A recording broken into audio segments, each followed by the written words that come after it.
बहुत ताजा ताजा ही ये समझ लीजिए कि 1857 की क्रांति के बाद में बहुत घोर दमन चक्र से गुजरा था, जो 800 साल से लगातार विदेशियों के आक्रमण और चोट जो पहुंच रही थी, लगातार पराजय पर पराजय, राजनीतिक पराजय लगातार हम झेल रहे थे। और उसके बाद फिर एक आशा की किरण जैसे जगी 1857 में, और उसको भी बुरी तरह से कुचल दिया गया। तो ये हताश निराश देश जो था, इसके पास में कोई प्रकाश का पुंज नहीं था। महर्षि दयानंद ने वो एक मशाल जला दी, और इस दबी कुचली भारतीय जनता को एक आशा की एक किरण दिखाई दी, जब महर्षि दयानंद के सत्याग्रह प्रकाश में उन्होंने पढ़ा कि स्वतंत्रता हमारा जन्मसिद्ध अधिकार है।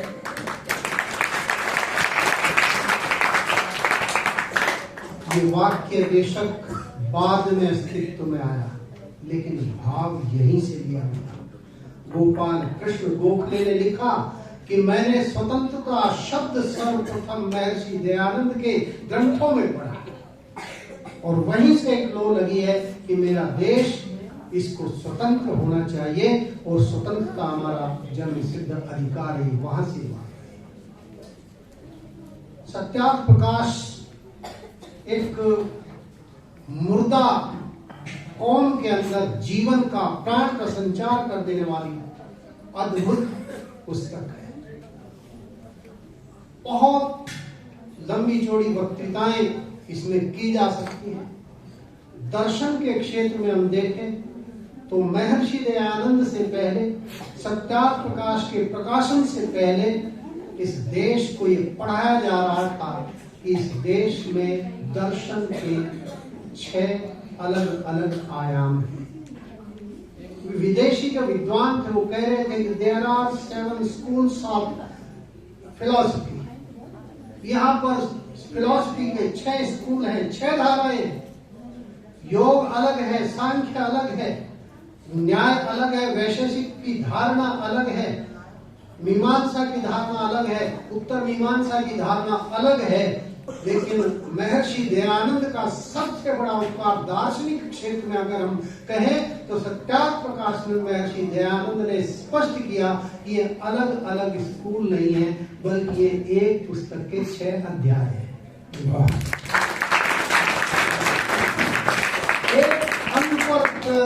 एक अंग पर दृष्टिपात करता है कपिल ऋषि और सांख्य दर्शन प्रस्तुत करता है, दूसरे अंग पर महर्षि पतंजलि और योग दर्शन प्रस्तुत करते हैं, और तार्किक जितनी भी स्थितियां हैं उन सबको प्रस्तुत करने के लिए महर्षि गौतम न्याय सूत्र का प्रणयन करते हैं। जितनी भी वैज्ञानिक व्याख्याएं हैं उन सारी की सारी वैज्ञानिक व्याख्याओं को आज ये पूरा देश नहीं, पूरी दुनिया महर्षि कणाद की ऋणी है, जिन्होंने दर्शन के माध्यम से वर्तमान आधुनिक साइंस के मूल सिद्धांतों को जिन्होंने प्रस्तुत कर दिया। पूर्व मीमांसा हो, उत्तर मीमांसा हो, और इन सब का एक समन्वय महर्षि दयानंद ने सत्याग्रह प्रकाश के माध्यम से प्रस्तुत कर दिया। जो दर्शन के क्षेत्र में बिखरा हुआ हमारा समाज था, उसको ला करके एक सूत्र में बांधने का काम महर्षि दयानंद के सत्याग्रह प्रकाश के माध्यम से हुआ। जातियां, ऊंच नीच, छुआछूत, अनेक बातें, उन सबको छोड़ दीजिए। एक बात मैं कहना चाहता हूं, मैंने सत्याग्रह प्रकाश को पढ़ा तो मैंने सत्याग्रह प्रकाश को पढ़ करके एक बिंदु पर मैं पहुंचा कि सत्याग्रह प्रकाश सारे के सारे धर्म, संस्कृति, दर्शन, विचारधाराएं, उन सब का ये एक एनसाइक्लोपीडिया है। यानी कि सर्वस्व है उसके अंदर, कुछ भी विषय अछूता उससे नहीं है, सब कुछ उसके अंदर है। मेरे पास में एक बार एक व्यक्ति आया, बल्कि मैं गया, एक बच्चे का जन्मदिन था, उस पर हवन कराने के लिए मैं गया दिलशाद गार्डन में। वो व्यक्ति जिसके बेटे का जन्मदिन था, वो जर्मन भाषा का एक्सपर्ट है और वो गाइड है। जो जर्मन टूरिस्ट आते हैं उन टूरिस्टों को वो जर्मन भाषा में अपने जो दिल्ली के जो स्मारक है उनके सैर कराता, उनका बताता है कि क्या है। वो कहने लगा कि गुरुजी मैं गाइड हूँ, जर्मन भाषा मैं जानता हूँ, मेरे पास में यूरोप से लोग आते हैं जर्मन भाषा जानने वाले, और उनको मैं जब ये सब उनको स्मारकों को दिखाता हूँ तो इसके साथ में मेरे से पूछते हैं कि हिंदू क्या होता है। वे पूछते हैं हिंदू धर्म क्या है, भारतीय संस्कृति क्या है, भारतीय सभ्यता क्या है। मेरी समझ में नहीं आता कि मैं क्या बताऊं, समझ में नहीं आता। मुझे कोई ऐसी कोई पुस्तक बताओ जिसको पढ़ करके मुझे भारतीय संस्कृति, भारतीय दर्शन और हिंदू धर्म और हिंदू धर्म की जो मान्यताएं हैं उनके बारे में एक मोटी मोटी सी जानकारी मुझे प्राप्त हो जाए। मैंने कहा कि आ जाना आर्य समाज में, कल आ जाओ, आज शाम आ जाओ। कहते मैं अभी चलता हूँ बिहार के साथ। आए मेरे साथ में, मैंने उनको सत्यार्थ प्रकाश पर पकड़ा दिया। कहने लगे इसकी कीमत क्या है। मैंने कहा कि जब पढ़ लो उसके बाद में देना चाहो कीमत तो दे देना, बाकी पढ़िए, अभी तो इसकी कोई कीमत नहीं है। खैर कहते ऐसे तो नहीं मैं जाऊंगा, कुछ पैसे 10 रुपया उसने दे दिए। उन्हें पढ़ी वो पुस्तक, पढ़ करके, और 2 महीने के बाद वो मेरे पास में आया। 2 महीने के बाद में आया और वो कहता है कि जैसा आपने कहा था वास्तव में ये पुस्तक वही है। कमाल हो गया। मैं तो इसको पढ़ने लगा तो पूरी पढ़े बिना मुझे चैन नहीं पड़ी। मैं आधी आधी रात तक मैं इसको रोज आना पड़ता जितना समय निकलता, और मैं इसको पढ़ करके फिर मन किया कि एक बार फिर पढ़ूं, एक बार फिर पढ़ूं। मैं 2.5 महीने में 3 बार इसको पढ़ करके अब आपके पास में आया हूं। वास्तव में ये तो एनसाइक्लोपीडिया है। अब मैं दुनिया के किसी भी, केवल हिंदू धर्म की बात नहीं, मैं दुनिया की सारी फिलॉसफी पर जो है खुलकर के चर्चा कर सकता हूं। मुझे आत्मविश्वास है कि भारतीय दर्शन सारी दुनिया के दर्शनों पर, फिलॉसफी विचारधारा पर भारी पड़ता है, और उसका एक ज्ञान मुझे जो प्राप्त हुआ है तो किससे? इस सत्यार्थ प्रकाश से।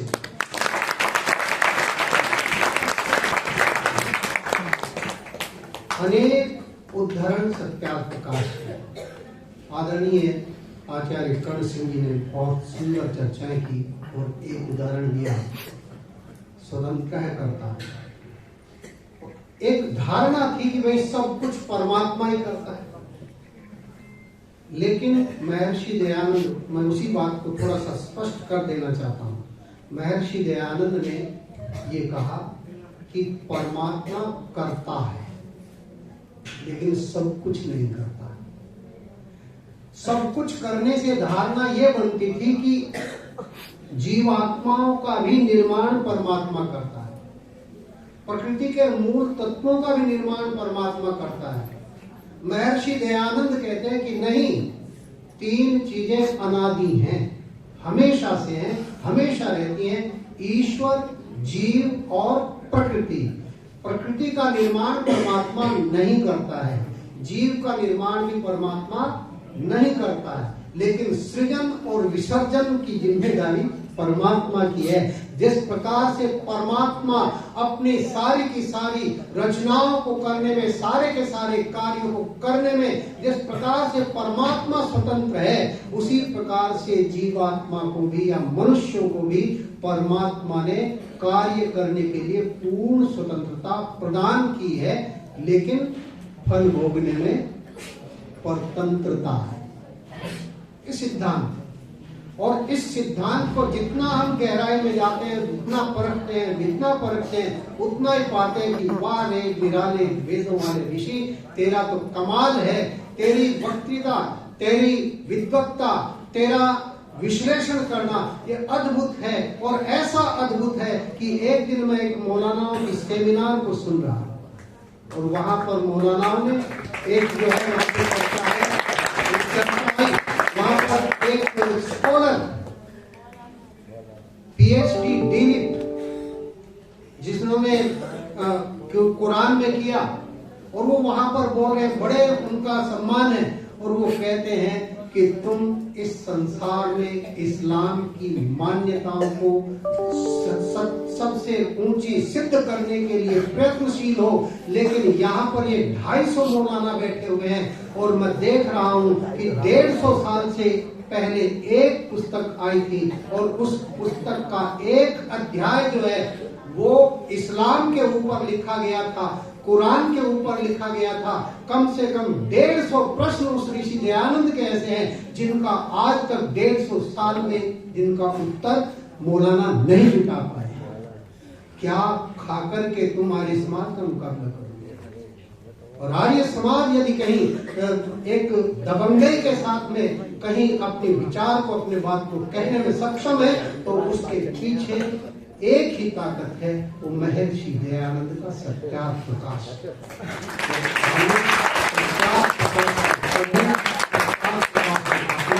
और अपने जीवन को आलोकित प्रकाशित करें। ओम शांति।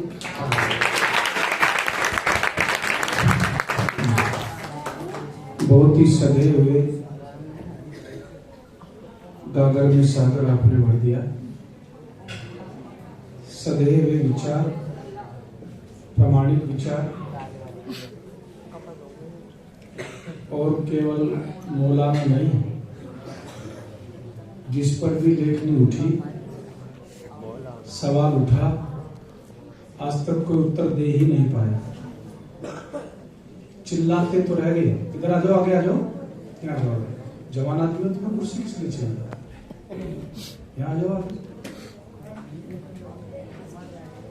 बेटा थोड़ा इधर उधर तुम लोग आराम से बैठो जरा। जवान आदमी भी कुर्सी ढूंढेगा तो फिर तो काम होगा। गुस्सा गुस्सा नहीं होनी चाहिए, सीधे बैठो।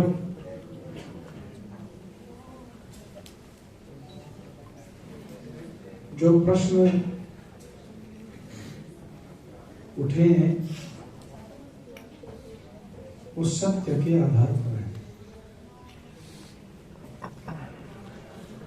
और सत्य का उत्तर झूठ तो कभी नहीं होता। इसलिए वो सारे प्रश्न किसी भी मत पर, मजहब पर, पंथ पर उठे हों, आज तक उनका उत्तर आया नहीं। लोग बगल से निकल के आते हैं, सोचना नहीं चाहते, समझना नहीं चाहते, जानना नहीं चाहते। काश उसी समय सत्याप्रकाश के 14वें समोल्लास को ही, 13वें समोल्लास को ही समझ लिया होता कि किस तरह की विकृत विचारधारा है जो दुनिया को अपने में समेट रही है, तो बहुत पहले हम जागृत होते। उन दीवानों की आवाज जिनमें से की चर्चा कभी सिंह शास्त्री में कर रहे थे सुनी होती, तो आज बांग्लादेश में जो हाल है वो आदमी आदमी को नहीं काट रहा है, विचारधारा विचारधारा को काट रहा है। अगर वहीं पर विचारधारा का विरोध होता तो ऐसी विचारधारा फैलती नहीं। विचारों का इतना खेल है कि आदमी पागल हो जाता है विचारों से, विचारों से राक्षस, विचारों से देवता। एक व्यक्ति ने बहुत सुंदर लिखा कि क्रोध बाहर से नहीं आता, तुम्हारे अंदर जो भरा है वही बाहर आता है। तुम्हारे अंदर क्षमा है तो क्षमा निकलेगी, तुम्हारे अंदर हिंसा है तो हिंसा निकलेगी, तुम्हारे अंदर क्रोध है तो क्रोध निकलेगा, तुम्हारे अंदर नफरत है तो नफरत निकलेगा।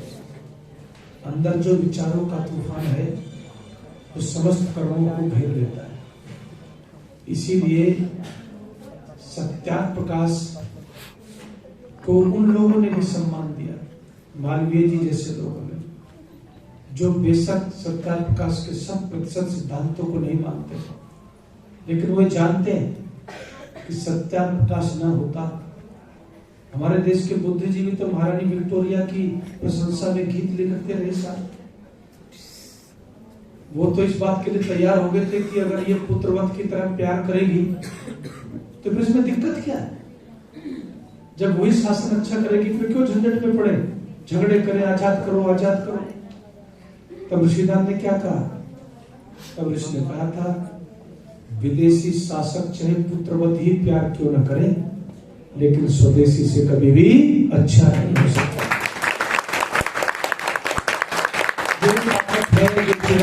विचारों की हमारे बीच में मेरे बहुत ही अभिन्न हृदय भाई योगेश सरोड़ा जी, जिनसे प्रतिवर्ष एक समय का लंगर का खर्चा हम लेते हैं। मुझे पता नहीं कब से ले रहे हैं, जब से हम यहाँ तभी से ले रहे हैं, जब से मैं उनसे मिला। और उसके अलावा भी मैं कहता हूँ यार थोड़ा सी बात कम रह गया योगेश जी, थोड़ा और कर दो, करेंगे, चलो करते हैं। 21,000 रुपये वो इस कार्यक्रम के शाम के लंगर के लिए देते हैं। हमारे गुरुकुल के ब्रह्मचारी विकास जी भी आ गए और समादरणीय इनकी धर्मपत्नी सरला अरोड़ा जी, वो इनसे आगे हैं। वो कहती है जैसे गुरुकुल की सूचना जाती है कि बिल्कुल बिल्कुल ये तो आप निश्चित मान लीजिए तुरंत हाजिर होंगे। अभी भी फोन आया कि ट्रैफिक में है, आप पहुंचते जाइए, ट्रैफिक भी क्लियर हो जाएगा। तो 8 के बाद उम्मीद लगा रहे थे, लेकिन देखिए 8 से पहले आ गया। ईश्वर की ऐसी कृपा होती है। तो जोरदार तालियों से आपकी तारीफ। बहुत उच्च कोटि की श्रोता,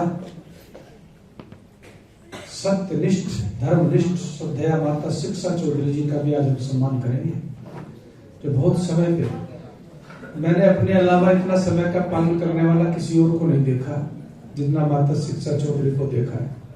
समय मतलब समय। मैं अब श्रद्धेय डॉक्टर वेदपाल जी को आमंत्रित करता हूँ। आधे घंटे का समय हमारे पास है और 2-4 मिनट इधर उधर हो जाए तो उसकी आप चिंता नहीं करो। आराम से बैठ के सुनिए, कुछ समझिए जीवन में। अगर कुछ समझाने के कर्म ना होते तो भगवान जानवर ही बना देता। कुछ मौका मिला है तो इसका कुछ लाभ उठाओ, विचार करो, चिंतन करो। डॉक्टर साहब का अभिनंदन कर दीजिए एक बार।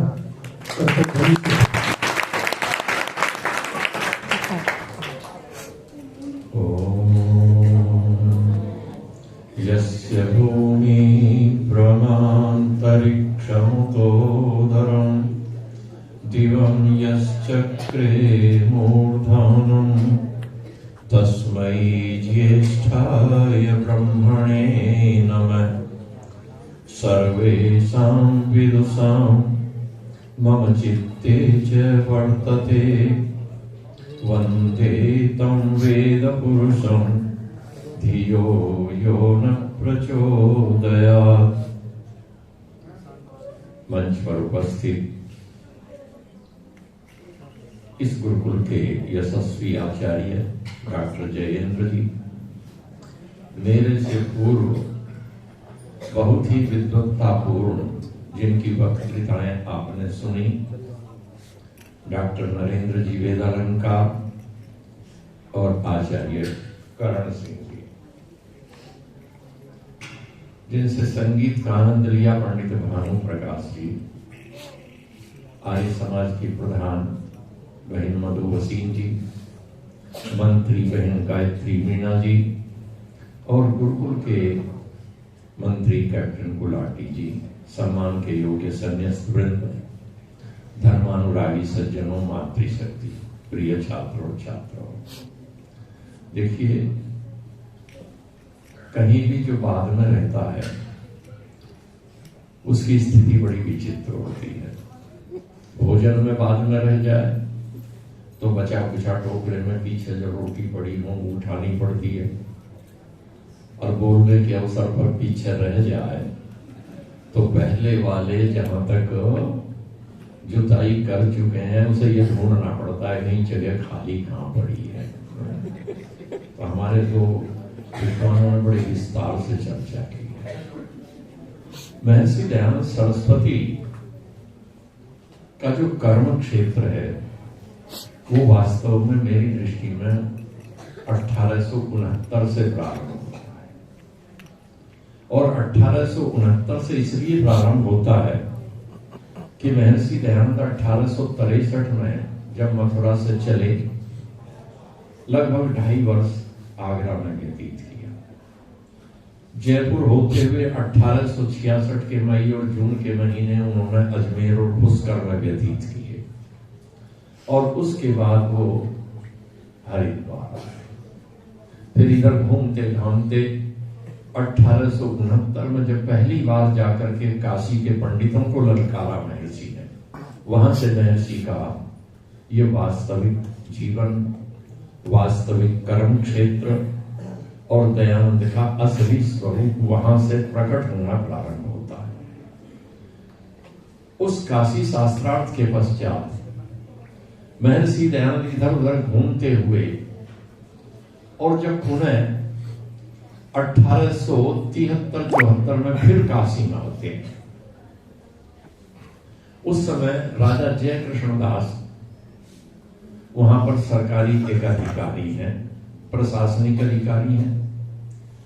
राजा जय कृष्ण दास ने महर्षि दयानंद से निवेदन किया कि भगवान आप उपदेश करते हैं और आपके उपदेश से अमृतपान करने से लोगों का कल्याण होता है, किंतु ये उपदेश तो अस्थायी है।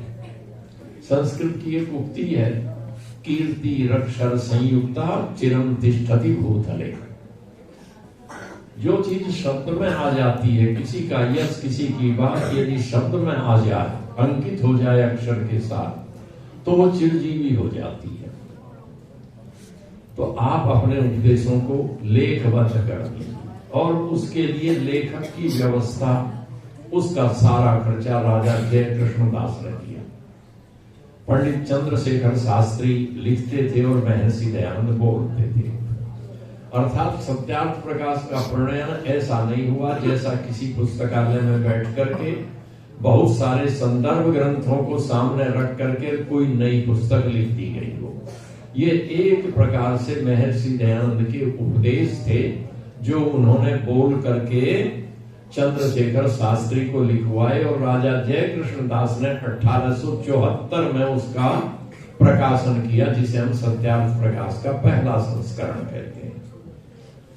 उसके पश्चात वह संस्करण समाप्त हो गया और महर्षि ने उसको रिवाइज किया, थोड़ा संशोधित किया और एक प्रकार से हम कहें तो उसको पहला जहां उपदेशात्मक था, दूसरे संस्करण को उन्होंने दार्शनिक पृष्ठभूमि प्रदान कर दी और उसका व्यवस्थित थोड़ा सा विभाजन किया और कुछ विस्तार के साथ कुछ चीजों को छोड़ दिया।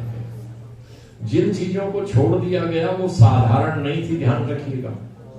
मैं पहले उसका संकेत कर दूं, जो पहले संस्करण में थी और दूसरे संस्करण में कुछ चीजें छूट गई या छोड़ दी गई। छोड़ देने का महत्वपूर्ण कारण मेरी दृष्टि में है, क्योंकि जब सत्यार्थ प्रकाश का पुनर्गठन हुआ, पुनः संस्करण आया, तो ये पुनः संस्करण दार्शनिक पृष्ठभूमि पर है, जिसकी मैं थोड़ी सी चर्चा करूंगा।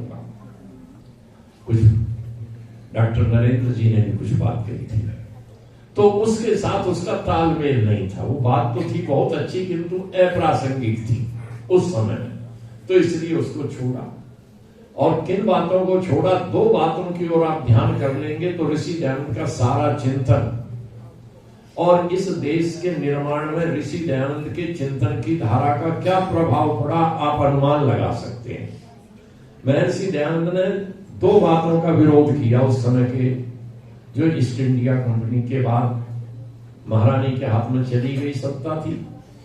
एक तो महर्षि ने कहा कि जो सरकार ने नमक पर कर लगाया है, नमक पर कर लगाया है, मैं इसे उचित नहीं मानता हूं, क्योंकि साधारण से साधारण व्यक्ति की अनिवार्य आवश्यकता है, अपेक्षा है, उसको नमक की, इस पर कर नहीं होना चाहिए। अब आप पढ़ते हैं इतिहास में क्या पढ़ाया जा रहा है?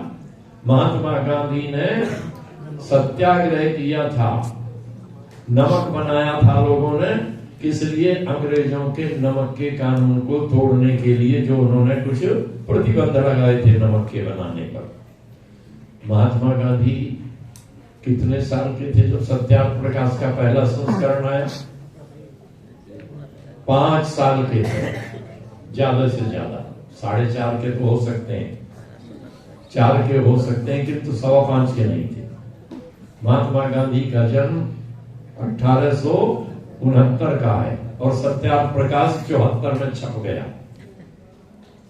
उस समय महर्षि दयानंद अंग्रेजों के लगाए गए नमक पर टैक्स का विरोध करते हैं पहले संस्करण में।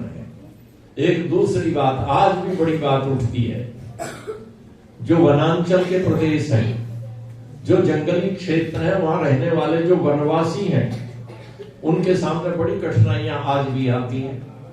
ईंधन के लिए जंगल में झोपड़ी डाल करके रह रहे हैं।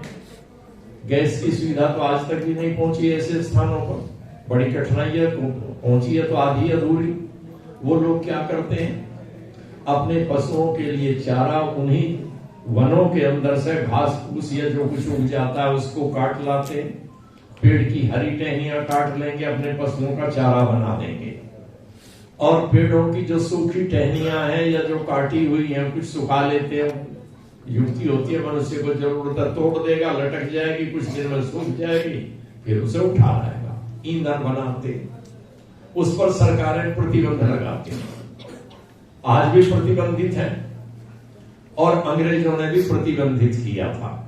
महर्षि दयानंद ने उसका विरोध किया सत्यार्थ प्रकाश के पहले समुल्लास में।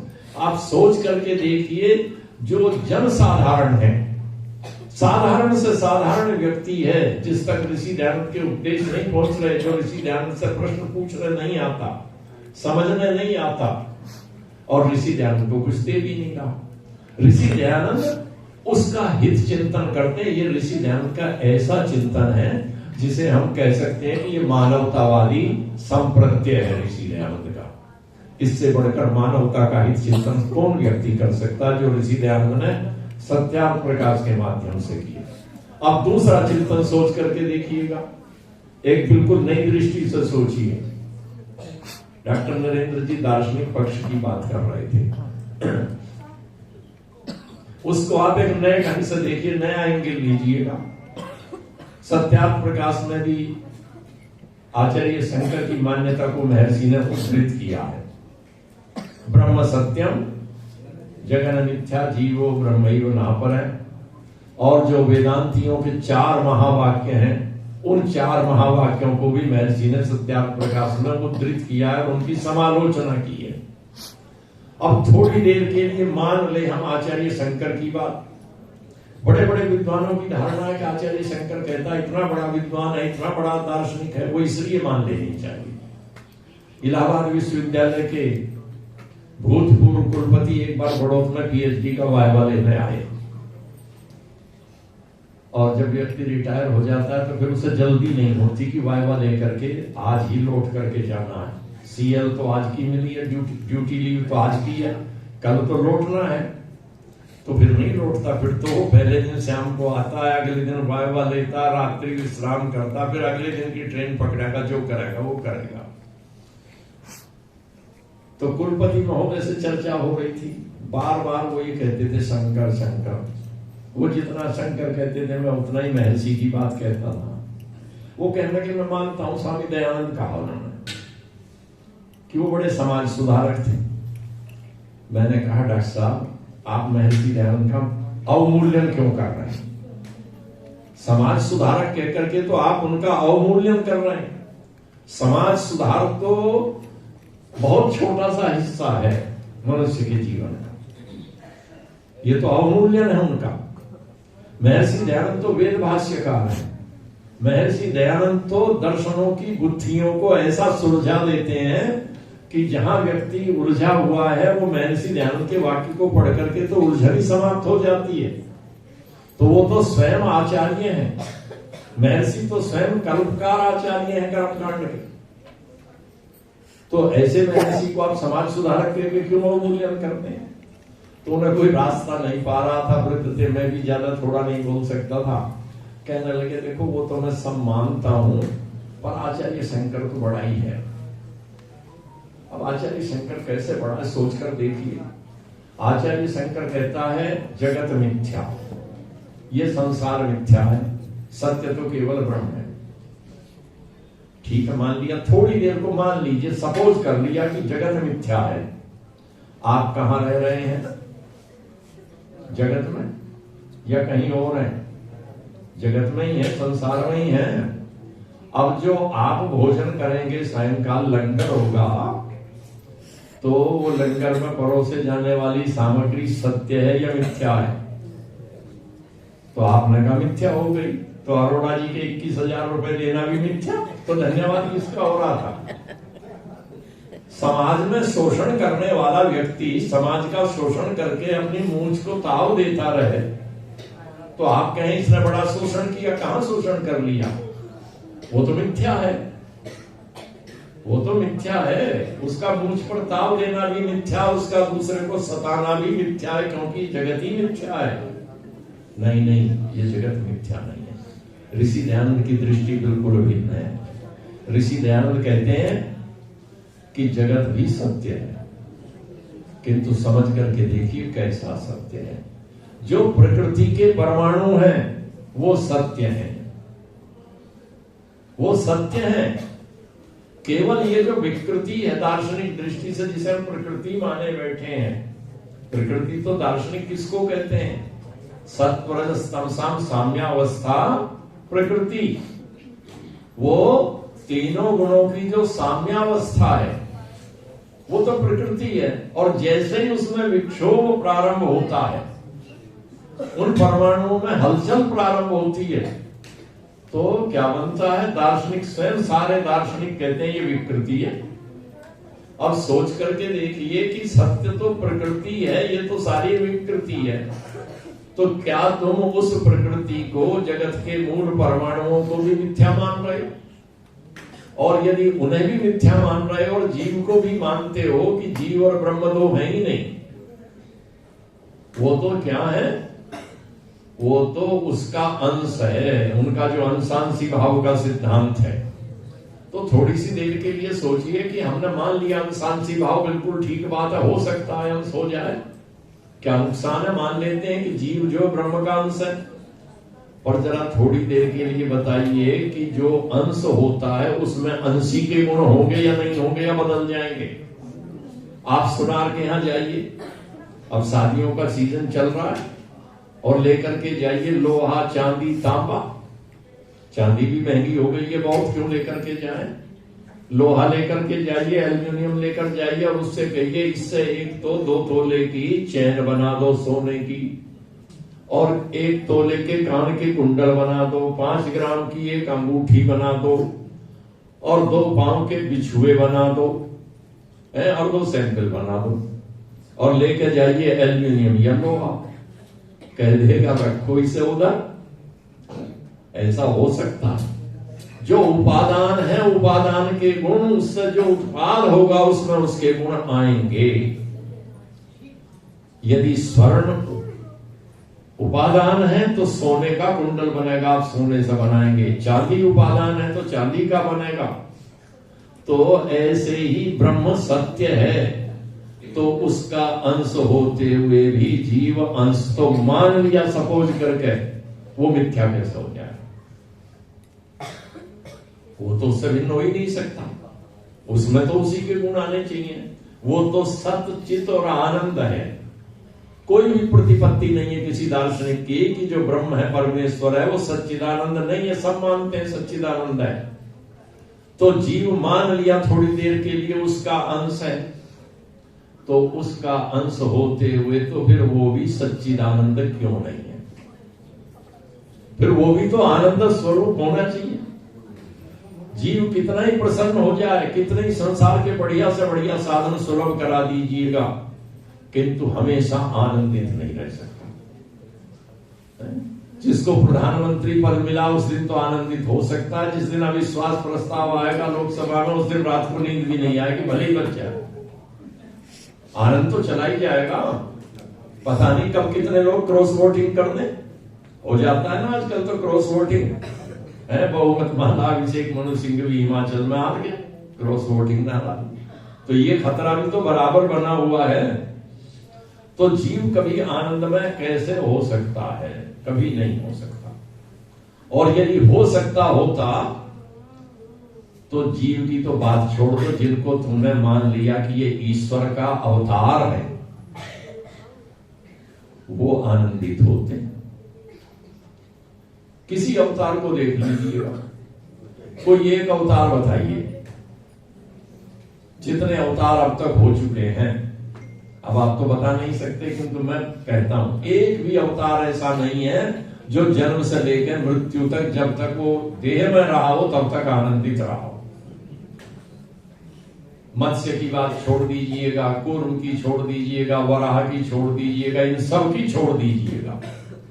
आप शुरू करिएगा कहां से, जब वो मनुष्य के रूप में आ गया, नृसिंह तक को छोड़ दीजिएगा, नृसिंह तक को छोड़ करके फिर आ जाइएगा और राम के रूप में आ गया। राम अपने जीवन में कितने आनंदित रहे, सोच कर देखिए। आप कहेंगे राम तो आनंदित था, और ढूंढने के लिए आप कह भी सकते हैं कि वाल्मीकि ने लिखा है, आहूतस्याभिषेकाय विसृष्टस्य वनाय च न मया लक्षितस्तस्य स्वल्पो अल्पाकार विभ्रमः। जरा से उसके चेहरे के भाव नहीं बदले, राज्याभिषेक के लिए बुलाया था और दे दिया वनवास, बिल्कुल ठीक है, नहीं बदले, कोई बात नहीं थी। घर से जा रहा था, जंगल चला गया, यहां तक तो कोई बात नहीं।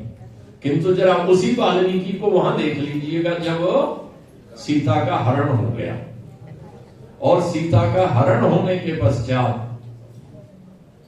पहले तो उन दिनों को देखिएगा कि सुग्रीव कोई आश्वासन देकर चला गया और आश्वासन पूरा नहीं किया, तो राम तब कितने दुखी थे। और सीता नहीं मिल रही है तो लक्ष्मण और राम दोनों भाई बैठे हैं, और राम ने लक्ष्मण से कहा, स लक्ष्मणम शोक वसाभिपन्नम शोकये निमग्नो विपुले तुराम उवाच वाक्यम व्यसनानुरूपम उष्णम विनिस्वस्य रुदन सशोकम। रुदन सत्री प्रत्यय का प्रयोग है, और कैसे रुदन, सशोकम, दुख पूर्वक शोक के साथ रोते हुए राम ने लक्ष्मण से ये बात कही, और क्या कहा, पूर्वम मया नूनम अभीप्सितानि पापानि कर्माण्य सकृत कृतानि तत्रायमद्यः पतितो विपाकः दुःखेन दुःखम यदहं विशामि। कि लक्ष्मण बड़े पाप कर्म किए थे पहले हमने कोई, और आज उनका विपाक हो गया है। तत्रायमद्यः पतितो विपाकः, आज उनकी फल प्राप्ति प्रारंभ हो गई, फल मिलने लगा उन कर्मों का, हमारे जो कर्म थे। और कौन कौन से हुए, राम कहते हैं राज्य प्रणाश है। पहला कष्ट ये हुआ जीवन में कि मिलता हुआ राज्य छिन गया, राज्य प्रणाश है। पितुर विनाश है, पिताजी की मृत्यु हो गई। जननी विशोक है, माता से दूर हो गए। और आगे जाकर के कहते हैं कि सर्वम तो दुखम मम लक्ष्मणेदम, सबसे बड़ा दुख तो अब मेरे सामने ये आया, क्या, सीता वियोगात् पुनरप्युदीर्णम काष्ठैरिवाग्नि सहसोपदीप्त। जैसे सूखी लकड़ियों का ढेर पड़ा हो और उसमें एक चिंगारी ला करके रख दो, तो क्या हो जाएगा, वो सारी भस्म हो जाएंगी। राम कहते हैं लक्ष्मण सबसे बड़ा दुख तो ये है कि इन सारे कष्टों को सहते सहते जो हमारी स्थिति बनी थी, उसके बाद तो ये ऐसा है कि इसमें अग्नि उद्दीप्त कर दी किसी ने आकर के। अब सोचिए, राम तो स्वयं कह रहे हैं कि मैं कितना दुखी हूं, रो रहे हैं।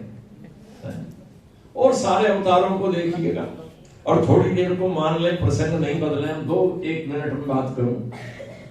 यदि एक बार भगवान ने अवतार लिया,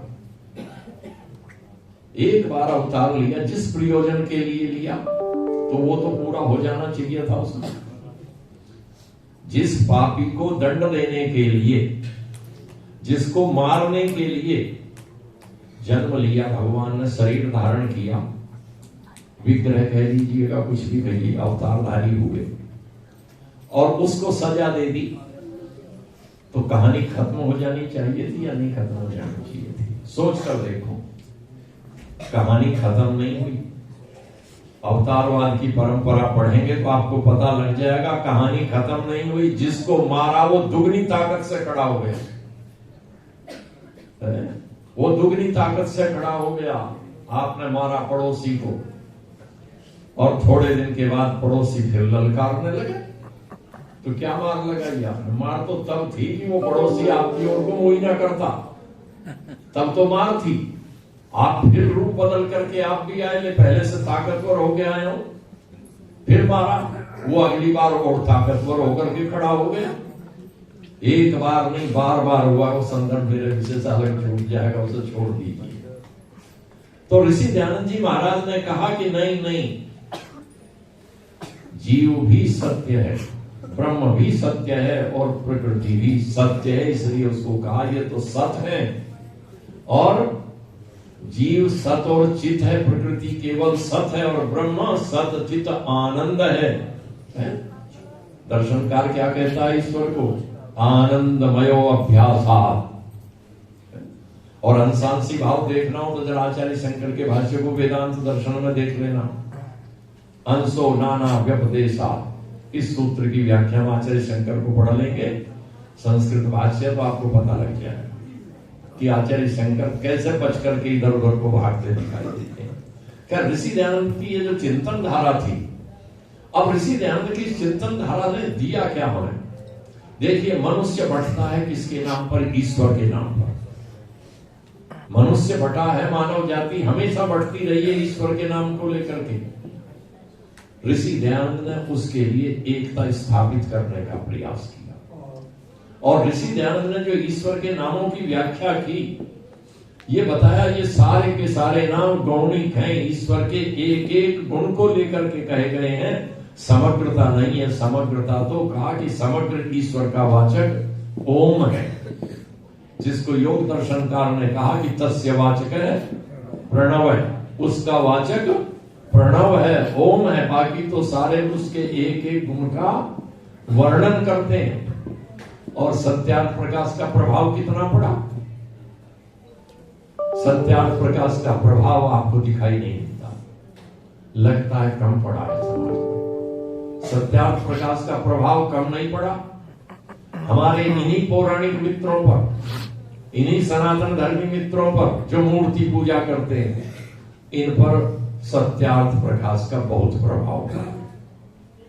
इतना प्रभाव पड़ा है कि वो प्रभाव आप नहीं समझ पा रहे। यदि उस समय की परिस्थितियां ईश्वर के विचारों को लेकर के, ईश्वर के प्रति मान्यताओं को लेकर के पढ़ें, ऋषि दयानंद से पहले तो शैव और वैष्णव एक दूसरे का मुंह देखना पसंद नहीं करते थे। ध्यान दीजिएगा, शैव और वैष्णव, एक कह रहा था ये उल्लू है, दूसरा कह रहा था ये कौवे हैं। अब उल्लू कौवे की कैसी दोस्ती होती है आप समझते रहिएगा। किंतु ऋषि दयानंद के ये प्रतिपादित करने का परिणाम कि वो ईश्वर एक है और ये सारे उसके भिन्न भिन्न नाम हैं, एक एक गुण को व्यक्त करते हैं, उसका प्रभाव ये हुआ शिव और विष्णु भिन्न भिन्न नहीं है। ऋषि ने प्रतिपादित किया, ये दोनों ईश्वर के एक एक गुण को बता रहे हैं। किसी ने ईश्वर का गुण देखा कि ईश्वर सर्वव्यापक है, उसने उसको विष्णु कहकर के पुकार लिया। हर जगह प्रविष्ट है, कोई स्थान ऐसा नहीं जहां ना हो, तो उसने विष्णु का, और दूसरे को लगा परमेश्वर को बड़ा कल्याण करने वाला है, उसने उस रूप को देखा, उसने शिव कह दिया। आज देखिए, जो एक दूसरे को कौवा और उल्लू कह रहे थे, और ये कह रहे थे कि मत्र बहुनोक्तेन ब्राह्मणा या वैष्णव न स्पृष्टव्या न वक्तव्या न दृष्टव्या कदाचन। कितना ही बड़ा ब्राह्मण हो, पर यदि वो वैष्णव नहीं है, शैव है, कोई भी है, तो उसको छूना नहीं, उसको देखना नहीं, उससे बात नहीं करना। ये जो सोच बना हुआ था शैव वैष्णव का, सौर गाणपत्य का, बहुत सारे जो भेद थे। आज जरा ये बताइएगा कि अयोध्या वालों की मथुरा में रिश्तेदारियां मिल जाएंगी या नहीं मिलेंगी? वृंदावन वालों की हरिद्वार में रिश्तेदारी मिल जाएंगी। क्यों? वृंदावन के रहने वाले तो सारे के सारे कौन हैं? वैष्णव। वहां तो वैष्णव है सब, और हरिद्वार क्या है? वो शिव का ठिकाना। और अयोध्या किसकी? वो कहेंगे राम तो वैष्णव है, किंतु पूजा किसकी हो रही है? शिव की हो रही है। पूजा शिव की हो रही है। तो सोच करके देखिए, वो भेद मिट गया शैव वैष्णव का। जातियों का जो इतनी बड़ी गहरी खाई थी, ऊंच नीच की, छुआछूत की, परछाई से भ्रष्ट हो जाने की, वो समाप्त हो गई। किसका प्रभाव हुआ? ऋषि दयानंद की वर्ण व्यवस्था का, जो सत्यार्थ प्रकाश में प्रतिपादित थी। पठन पाठन की व्यवस्था, कल्याणी की बात हो रही थी। कल्याणी की बात छोड़ दीजिएगा। आज देश का कौन सा ऐसा विश्वविद्यालय है जिसमें संस्कृत का प्रोफेसर वो नहीं है जिसे आपने समाज के निचले पायदान पर खड़ा कर रखा था? कोई सा विश्वविद्यालय बताइए। मैं नाम नहीं लूंगा, मैं जानता हूं। मैं जेएनयू में भी जानता हूं कौन कौन है, मैं डीयू का भी नाम जानता हूं, और यहाँ के छोड़िए, मैं श्रीनगर तक का मुझे पता है कौन क्या बैठा हुआ। सारे देश के विश्वविद्यालयों का अधिकांश से पता। ये किसकी कृपा हुई? ऋषि दयानंद की कृपा हुई कि ऋषि दयानंद ने सत्यार्थ प्रकाश में जो पद्धति दी पढ़ने पढ़ाने की, और उसमें इतनी महत्वपूर्ण बात ऋषि दयानंद ने लिखी तीसरे समुल्लास में, चाहे राजकुमार हो या दरिद्र के संतान, हम तो आज तक लागू नहीं कर पा रहे। आज भी वो विद्यालय चल रहे हैं जिनमें 9 लाख और 10 लाख रुपए वार्षिक फीस है बच्चे की, 12वीं तक के विद्यालय की। चले जाइएगा बंबई में, चले जाइए आप अंबानी के स्कूल में, ग्वालियर सिंधिया में चले जाइए, जयपुर में महारानी गायत्री वाले में चले जाइएगा। 9 लाख 8 लाख रुपए फीस है एक बच्चे की। सोचिए कौन पढ़ा सकता है? ऋषि दयानंद ने कहा, चाहे राजकुमार हो या दरिद्र के संतान, सबको तुल्य खान पान और वस्त्र आदि दिए जाएं। भोजन भी एक जैसा होगा, साथ बैठ करके कर रहे हैं। हम लोग गुरुकुल में पढ़े, हमें तो पता ही नहीं था ये कौन है। बाद में जब किसी ने आरक्षण का फायदा लिया तब तो लोगों को पता चल गया। ये सरकारें कैसे करती हैं? महाविद्यालय ज्वालापुर के स्नातक सन्यासी हो गए, और नेहरू जी ने टिकट दिया, ढूंढ ढूंढ करके टिकट दे देते। जातीयता का वो काम करना था उन्हें। उठा करके एक हमारे महात्मा को जो विद्वान था, उसे उन्होंने क्या बना दिया, एससी का बना दिया और टिकट दे दिया। वो लोकसभा में पहुंच गए। एक सफेद कपड़े वाला गुरुकुल का स्नातक विद्वान मिला, लगा अच्छे वक्ता हैं, सब बढ़िया चीजें हैं इनके पास, बढ़िया बोलते हैं, प्रभावित करेंगे। उसे टिकट दे दिया। वो भी कई बार एमपी होकर के लोकसभा में बैठा रहा। यहाँ पंडित जी बना रहा। वो सरकार के प्रभाव में आकर के सरकार ने फिर उसे एससी का टिकट दिया, उसी कोटे से बनाया। तो ये राजनीति। ऋषि दयानंद ने तो क्या दिया? सबको भोजन एक सा, वस्त्र एक से, खान पान सब एक सा होगा, और लड़कियों की पढ़ाई की व्यवस्था बराबर की। उसके बाद दूसरा समुल्लास छोड़ दिया। चतुर्थ गृहस्थाश्रम की बात करते हैं। 5वां जो समाज व्यवस्था है, वानप्रस्थ और संन्यास। ये चार आने का गेरू नहीं है। चार आने का गेरू तब है जब ये इसकी मर्यादा ना रखे सन्यास की। यदि लाल कपड़े पहन करके और सन्यास की मर्यादा नहीं रखते तो गेरू 4 ही आने का है। और यदि मर्यादा रखते तो फिर ये सरल काम नहीं है। पहन के देख लो कोई जिसमें हिम्मत हो, बड़ा कठिन काम है। इनके कर्तव्य का वर्णन उसमें किया। 6ठा समुल्लास पढ़ लीजिएगा राजनीति के लिए। और आगे समय हो गया, अगर सामने हाथ लगा दिया मोबाइल का, तो मैं भी ज्यादा तो नहीं बोलूंगा।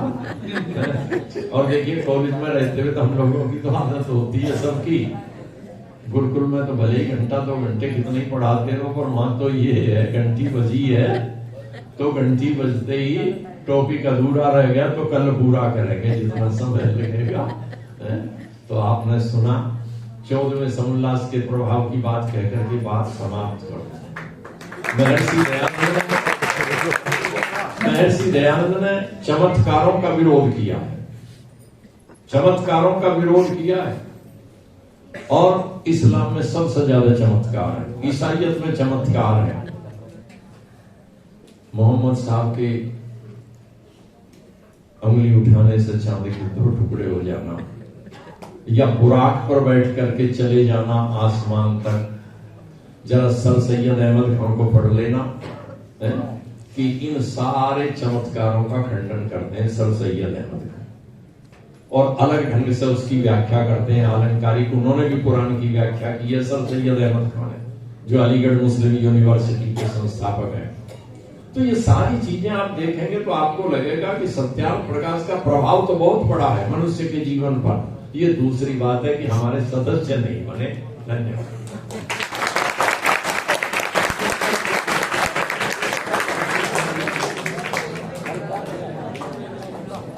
देखिए, सुबह डॉक्टर साहब ने कहा कि मैं खड़ा हो गया तो मैं आज बैठ गया। अब इन्होंने कहा कि मोबाइल उठा लिया तो मुझे मोबाइल भी छोड़ना पड़ेगा लगता है। मैं डॉक्टर साहब का बहुत हृदय से धन्यवाद करता हूँ। मन तो नहीं कर रहा था, लगता था श्रृंखला चलती रहे, क्योंकि अब हमारे तो बस न तो हम स्वाध्याय करते, न पढ़ते, न निचोड़ करते। हम सोचते हैं कि बस जो फेसबुक पे आ गया, यूट्यूब पे आ गया। आजकल तो कई लोग कहते हैं कि भाई यूट्यूब यूनिवर्सिटी है, व्हाट्सएप यूनिवर्सिटी के छात्र हैं सब, बाकी कुछ नहीं पढ़ना। लेकिन ऐसे सुनने को भी मिल जाता है, उससे बहुत जागृति आती है, ज्ञान भी बढ़ता है और जागृति भी आती है। मैं डॉक्टर साहब का हृदय से धन्यवाद करता हूँ। कल हम सम्मान करेंगे वीर प्रताप अरोड़ा जी, प्रतिवर्ष यहाँ के बच्चों को सम्मानित करते हैं। कल हम इन दोनों पति पत्नी का सम्मान करेंगे और ये बच्चों को भी सम्मानित करेंगे। एक बार खड़े हो जाइए, सब लोग आपसे परिचित नहीं है, दोनों खड़े हो जाए, एक बार तालियां बजा करके अभिनंदन करेंगे।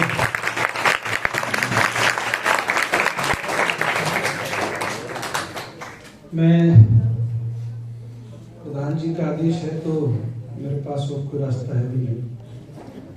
राज सरदाना जी को आमंत्रित करता हूँ कि संक्षिप्त, क्योंकि जब बड़े बड़े विद्वान संक्षिप्त कर देते हैं फोन उठाने पर, तो आपको ध्यान रखना चाहिए, अपनी बात रखें। शिक्षा चौधरी जी को मैं निवेदन करता हूँ कि तैयार रहें।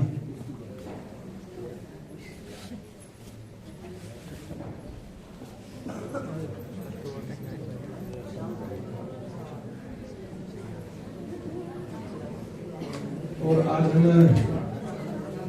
बहुत वरिष्ठ सदस्य आर्य समाज के दीवाने श्री रामदेव आर्य जी का भी सम्मान करेंगे। फाउंडर मेंबर भी हैं आर्य समाज के, और पूरे देश में घूम घूम करके आर्य समाज का प्रचार कर लें। वानप्रस्थ की पगड़ी उनकी बहुत अच्छी लगती है, तो उनका भी अभी सम्मान करेंगे। आप लोग अपने स्थान पर बैठे रहे, बस 2-3 मिनट हो। चलिए सभी को यथायोग नमस्ते। हाँ जी, प्रभु तेरी महिमा, प्रभु तेरी महिमा का पार न पाया, तू बनाता है। सब विद्वानों ने यही कहा है, जो उसी को ही मैं दोहराया। तू बनाता है, गति दे के चलाता है और फिर कहता है संहार। प्रभु तेरी महिमा अपार। तू बनाता है, गति दे के चलाता है और फिर करता संहार। प्रभु तेरी महिमा अपार, प्रभु तेरी महिमा अपार। तू व्यापक डाली डाली है, कोई जगह न तुझसे खाली है। तू व्यापक डाली डाली है, कोई जगह न तुझसे खाली है। तूने संसार बनाया है, फल फूलों से सजाया है। धरती आकाश बना करके, दिन रात बना करके, वेदों का ज्ञान दे करके, नदी नाले बहा करके, जल जल नव जल बना करके, मानव जोला कर्मों के अनुसार मिला ये है हमें उपहार। मिला ये है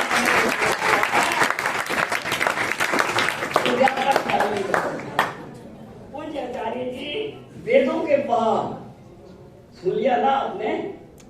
पूज्य आचार्य जी वेदों के पार वैदिक संस्कृति को मूल बताया। वेद है ईश्वरीय वाणी, है कल्याणी, श्रुति जबानी। मुझे आ रहा और आपको सब कुछ ये सुनने सुनानी, यही सुननी सुनानी। वेद पढ़ोगे तो आएगी चेतना, नहीं पढ़ोगे तो होगी वेदना। वेदना कितने सुंदर प्रवचन। अब प्रताप जी के प्रताप जी के सुंदर से भजन, और ये जो बाकी तो महानुभाव बैठे हुए तो लोग बोलिया मन उनको जी के भजन। ईश्वर है जन्मा, अभी देखा ना कल की बात कर रहे थे। ईश्वर है अज्ञात शक्ति, जिसने बनाया संसार, कर्मों का फल देता। ये है मनुष्य का तन, गोरा काला बदन, इसलिए भजन कर भजन कर भजन कर भजन। अब मैं अपने आर्य समाज की 1 मिनट में बात कर रही हूँ। ये मेरा आर्य समाज गुरुकुल और वानप्रस्थ, ईश्वर का करो भजन, हमें कहते हैं। यह हमारा वानप्रस्थ, ईश्वर का भजन करो और रहो मस्त। आपके गुप्ता जी से, शशि जी के आने से, उपस्थित से पूज्याचार्य जी और श्रीमान जी हो जाते हैं। जी आप बहुत पुराने संस्कारों का बहुत रखती हो ख्याल। बहन मधु तेरा क्या है जवाब? बहन मधु तेरा क्या है जवाब? अपनी टीम के साथ, तेरी टीम बढ़िया, अरे तेरा तो थीम बढ़िया, तेरा तो टीम भी बढ़िया, तेरा टीम बढ़िया। हाँ वो हकीकत में बस यही है इसका जवाब। सारा का सारा वानप्रस्थ, सारा समाज गुरुकुल दिया सजा, यही है तेरा जवाब। 2.5 दिन का प्रोग्राम कलाकारी भी पहनाएंगे। पूर्णाहुति में अध्यात्म की अंगूठी ब्रह्मचारियों जी, शिव कुमार जी, ओंकार जी, राकेश जी, आपकी पूरी टीम का मिल रहा है सहयोग और पूरा हो जाएगा कर्म योग। कार्यक्रम सत्यार्थ प्रकाश बारे में ऋषि, बारे में ऋषि, सच सच बता तू कौन था? सारे बोल बोल के सच सच बता तू कौन था? तू माता का पूत था, भारत का सुपूत था, कुर्बान तुझ पे लेख राम था। कैसा तेरे क्या था दूसरा बंदा जो अभी महान था, विषम का तू आन था, बुद्ध की तू शान था, ब्रह्मचारी वह सिखा गया। सच सच बता तू कौन था? मेरी माँ शेरों वाली है, मेरी माँ के शेर की हर बात निराली है। मेरी माँ शेरों वाली है, मेरी ऋषि, मेरी भारत माँ का मेरा ऋषि शेर था। गुजरात से जो आया योगी ऋषि कहाया, ब्रह्मचारी बन के सारा जगत जगाया। मेरा गुरु वही है, तेरा गुरु वही है, हम सबका गुरु वही है। बोलिए महर्षि दयानंद की चाहिए जी के लिए, चिलचिलाती धूप को जो चांदनी दे देगा, चिलचिलाती धूप को जो चांदनी दे देगा, वक्त पड़ने पर करे तो शेर का विश्वास, जो कि हंस हंस के चबा लेता है लोहे का जनाबा के चले चबाते हैं, जो कि हंस हंस के चबा लेते हैं लोहे का जनाबा। कुछ भी मुश्किल नहीं जिनके है जीवी ये तना। बात है वो कौन सी बात है, वो कौन सी होती नहीं उनके लिए। ये नमूना आप बन जाते हैं, ये नमूना आप बन जाते हैं। मुझे आता है आनंद। और गायत्री जी मैं लाइन नहीं कर रही हूँ, सभी मुस्का दो, मेरा भाई बैठा है खुश होता हुआ। सभी मुस्का दो मंद मंद, ऐसे फैलाते रहो सुगंध और खाओ मीठी मीठी कलाकंद।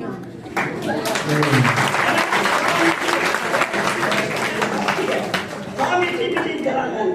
ईश्वर पर विश्वास कर, गायत्री का कभी ना पर बात कर, खुश रहने का रोज रोज योगा। बोलिए भारत माता की जय, भगवान की जय, श्री दयानंद की धन्यवाद धन्यवाद धन्यवाद। मैं माता शिक्षा चौधरी जी को आमंत्रित करता हूँ मंच के पास आए। वही चित्रा माता जी को वही जाके सम्मानित करो जी। गायत्री जी फटकारी लेके वही जाके सम्मानित करो। सम्मानित तो हम करके छोड़ेंगे।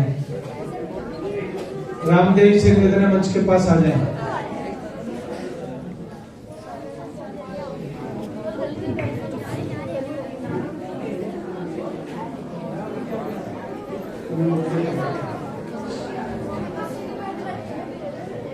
अरे ब्रह्मचारियों, क्या हो गया?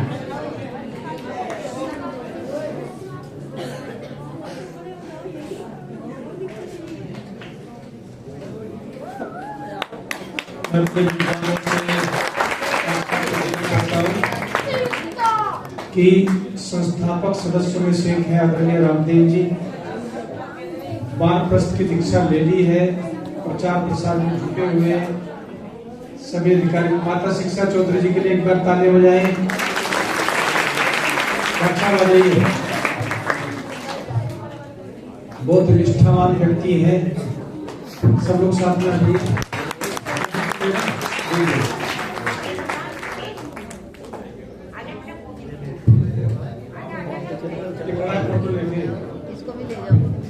जाओ बच्चे, भाग के जाओ, भाग के जाओ। और इन्होंने एक रत्न भी, अपना पुत्र रत्न भी सार समाज की सेवा के लिए दे दिया। सत्येंद्र जी पूरी तरह से जिम्मेवारी संभालते हैं, बड़ी विनम्रता से। हाँ, पौधे भी तैयार हो गए पूरी तरह से। यार समाज के रंग में रंगा हुआ परिवार है। ऐसी तालियां बजाओ कि सबको प्रेरणा मिले।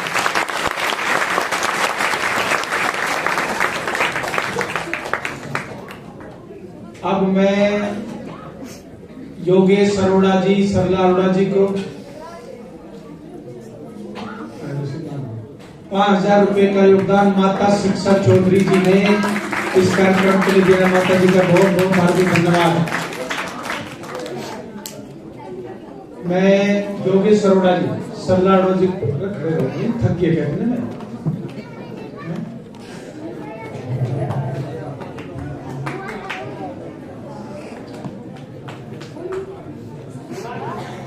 अब योगेश जी बीच में आओ, मेरे को भी आप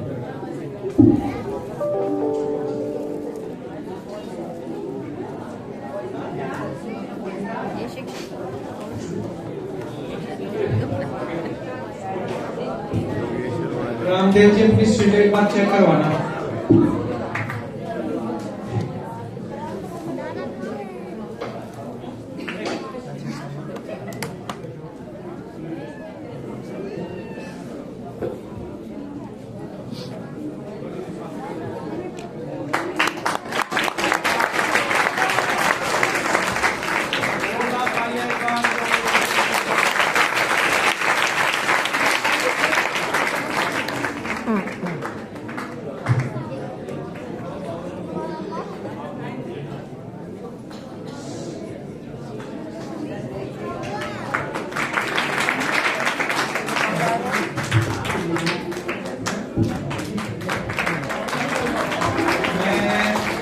राणा जी को सम्मानित करेंगे स्मृति चिन्ह दे करके। बीच में आ जाओ। और देखिए, हम आदर्श बिश्नोई जी को सम्मानित करना चाहते थे, हर वर्ष करते रहे हैं, लेकिन इस वर्ष नहीं है, तो वीरेंद्र बिश्नोई जी को सम्मानित करेंगे।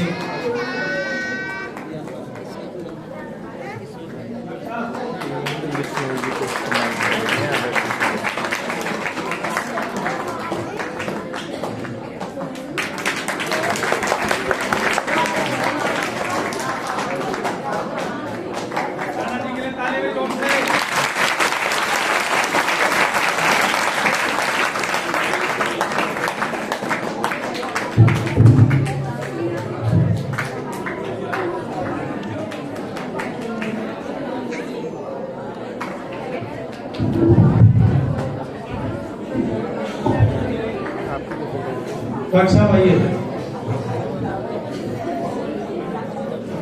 कल हमारे बीच में अलीगढ़ के सब प्रतिशत चला रहे हैं।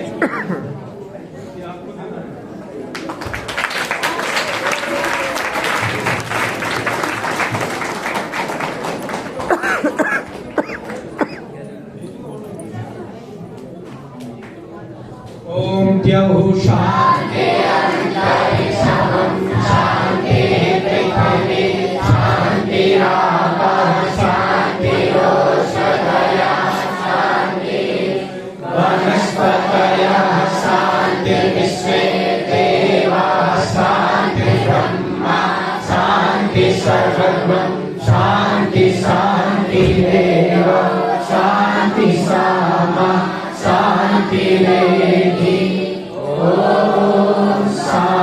शांति शांति।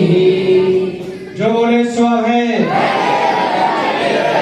ब्रह्मर्षि विरजानंद की, महर्षि दयानंद की, मर्यादा पुरुषोत्तम श्री रामचंद्र की, योगेश्वर श्री कृष्णचंद्र महाराज की, भारत माता की, गौ माता की, आर्य समाज, वेद की ज्योति, ओम का झंडा, वैदिक ध्वनि।